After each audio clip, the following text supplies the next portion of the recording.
Your Excellency, Mr. Chatterjee, Resident Coordinator of United Nations in China, Founder President of CCG, Mr. Wang Huiyao, dear ambassadors, dear UN colleagues, ladies and gentlemen,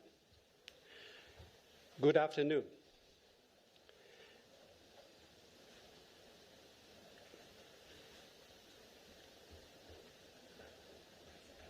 In 1987, the 42nd UN General Assembly endorsed an important document called Our Common Future, also known as Brundtland Report. It defined for the first time in history the sustainable development. It says the development that meets the needs of the present without compromising the ability of future generations to meet their own needs. This definition is of far-reaching significance. Ever since then, the international community has been working actively to enrich the content of sustainable development with enormous outreach efforts. 28 years later, this is a photo I took. The United Nations reached two important landmark agreements in 2015. Namely, the 2030 Agenda for Sustainable Development and the Paris Agreement for Climate Change. In the Agenda 2030, the United Nations further defines the sustainable development as the development with a combination of economic growth, social justice, and environmental protection. This is very important. And I'm so pleased as a former UN official and a former ambassador to see that the sustainable development is now enjoying increasing and widespread popular support.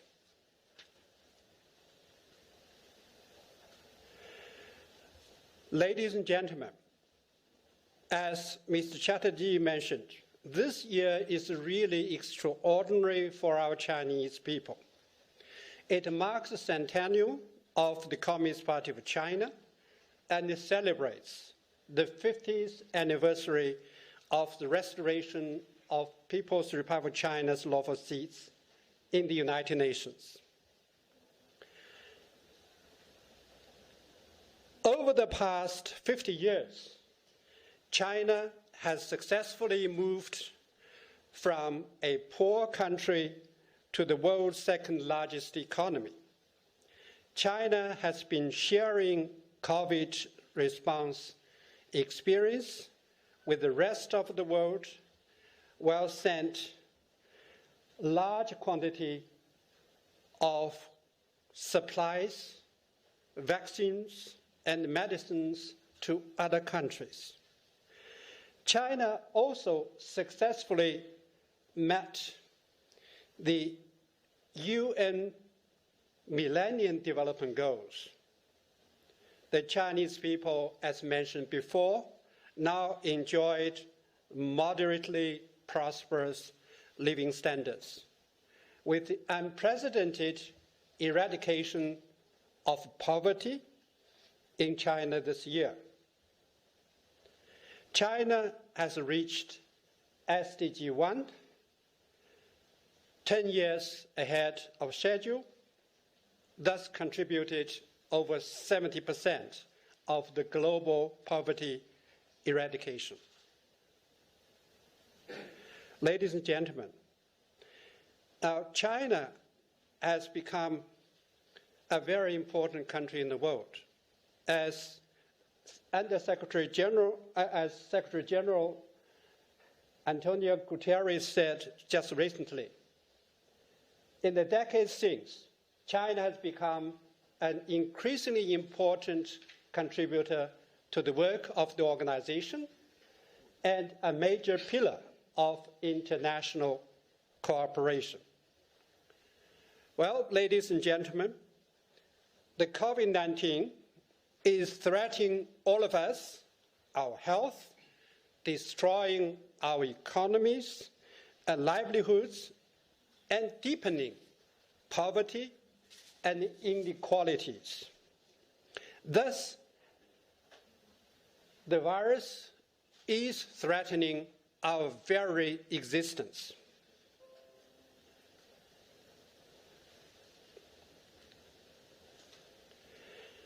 This is a very sad picture. COVID-19 pandemic has pushed 70 million people back to the extreme poverty and added 83 million more to the hungry population, making SDG 1 of eradicating poverty and SDG 2 of ending hunger far more difficult to reach. This is not a sad picture. 2,500 billionaires in the world have their combined wealth increased daily by $5.2 billion, while 4 billion people in the world have not even basic form of social security. 7.6 million people are displaced either by conflicts or by crisis.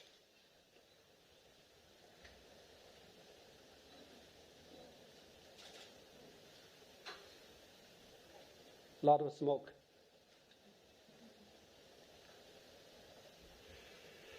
The density of carbon dioxide is 148 times higher than the pre-industrial level.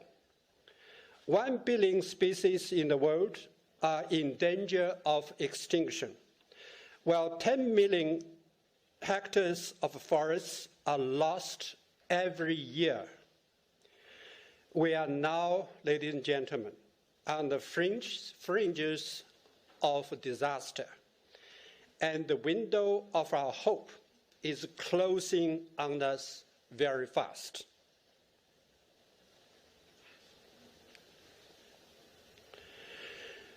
Ladies and gentlemen, our organizers or co-organizers have rightly chosen the two topics, the common prosperity and the climate change, as the main subjects for today's roundtable discussions. I shall leave all these subjects to our panelists for their valuable opinions and expert advices. As a former UN Under-Secretary General, personally involved in the formulation of SDGs, I wish to share with you my observations on the governance in implementing the sustainable development. Point number 1, political will.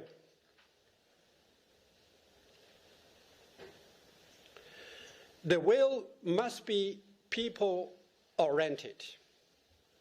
We have witnessed too many cases where political factions, interests prevail over the interests of a general public. Recently, Federal Reserve reported that the combined wealth of the super rich, counting for only 1% of the US population, surpassed for the first time the total wealth of the entire middle-class families in the country. It's alarming. When you read this piece of information, you would understand the significance of a people-centric concept. Second point is, this will should remain unchanged despite the change of governments.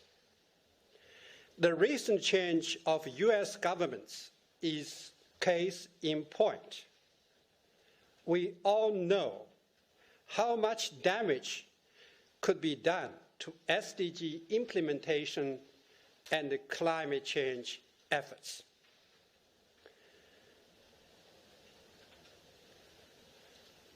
Two, organization.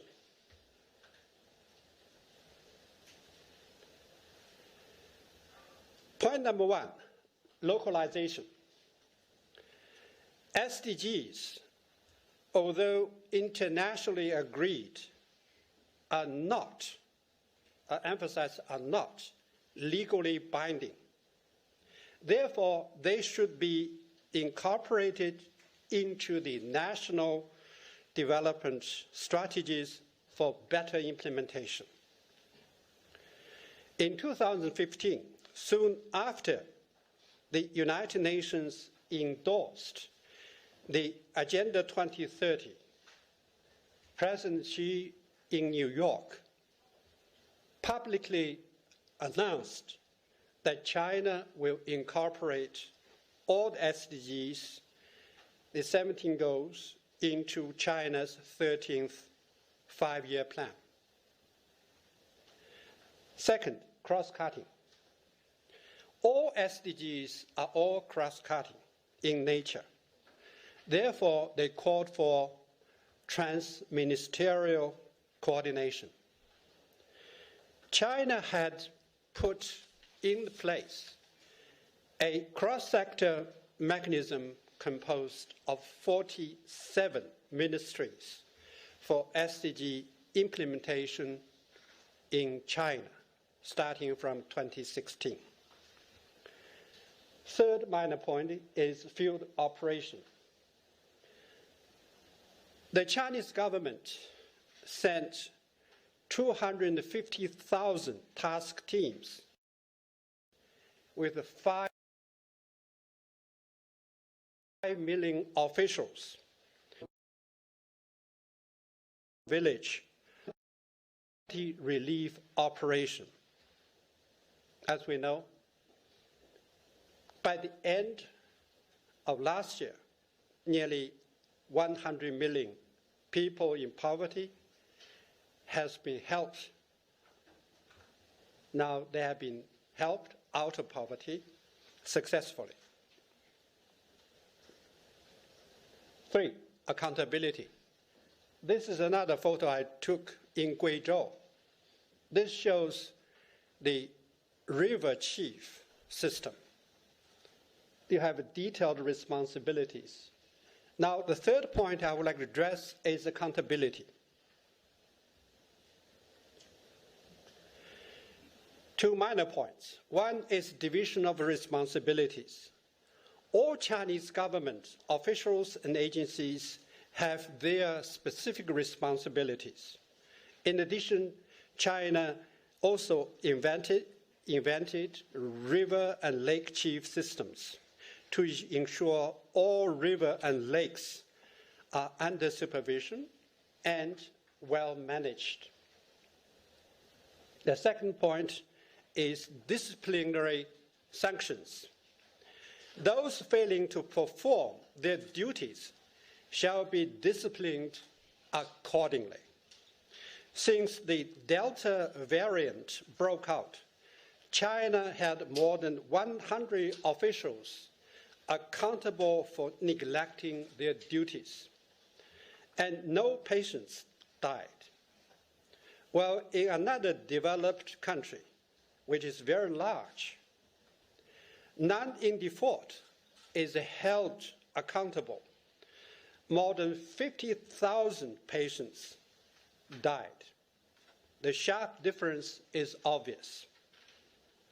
The key word is accountability. Number 4, data and indicators.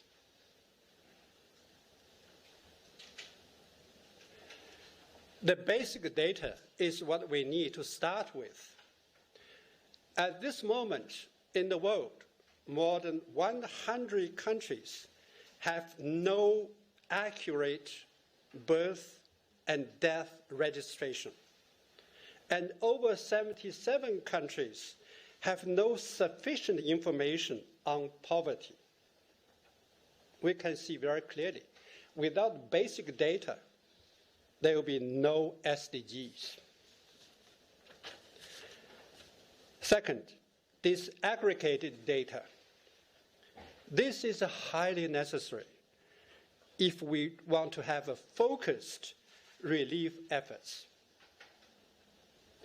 I talked to some ambassadors in the United Nations who are from developed countries. They say the disaggregated information, even for us, are very, very challenging because that requires human resources and also money for doing so. Now, China has both complete basic data and disaggregated information for both SDG information and climate change actions.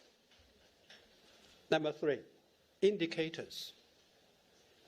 We all know the Agenda 2030 has 17 goals, 169 targets, and 231 indicators. As the senior official involved in the preparations, I know the UN indicators designed to cater for all circumstances. They are general in nature. So they need to be strengthened with the local indicators. For example, SDG 1, to end extreme poverty. The measurement for extreme poverty in SDG 1 is that the daily consumption, if your daily consumption is less than $1.25, then you are in extreme poverty. Now, this bar has been raised to $1.90, $1.90. But this is simply for each and every country. But in China, it's a different story altogether. I think some of you are familiar. We have famous 2 not worries, 3 guarantees. Not worries means you are not going to worry about your food and the clothing. 3 guarantees means your basic education, medical care, and housing are guaranteed for you and your family members. So it is obvious. When we look at the Chinese indicators, we will see these are more specific and practical, with the standards are obviously higher than the UN indicators. Now, financing. This is very important. When we talk about doing something, you will have a lot of people say, that's a wonderful idea, but where is the money? This is really a question frequently asked in developing countries, even in the rich countries. So let me say this. First, full mobilization. In the United Nations, we've identified 7 areas. These could provide sort of a financial support to the SDGs. I will not read it out. These will include development cooperation, private business, finance, and technology and capacity building, and so on. In the past 8 years, the Chinese government alone, only government, earmarked $25.3 billion US for poverty relief, created 14,000 large enterprises, and organized 719,000 farmers' co-ops. All these benefit 72% of the poor families in China. And second is innovation. Conventional financing is good, but it's not enough. So innovation is necessary. In China, public and private enterprises, NGOs, are all fully mobilized to help. Poor people are helped with the vocational education and the professional training, small amount relief loans, e-commerce, tourism, and deforestation. For example, the government helped to build PV power stations. They have built such power stations in 100,000 poor villages. So each power station would bring, say, $30,000 US annually to the poor the poor village. $30,000 US on average. Then the money could be used to create new jobs. For instance, forest rangers to look after the forests, or the street cleaners, or to subsidize the poor families. And e-commerce. We know China is pretty strong in e-commerce. Now, e-commerce has covered all 832 poor counties to boost local economy. So this is where the money comes from. In short, we need people-centered and efficient governance for both implementing SDGs and stopping global warming. As the President Xi said in St. Petersburg, Russia, the sustainable development is the golden key to the solutions of our current global challenges. Ladies and gentlemen, let us work together for global sustainable development for both our generation and our generations to come. Thank you very much.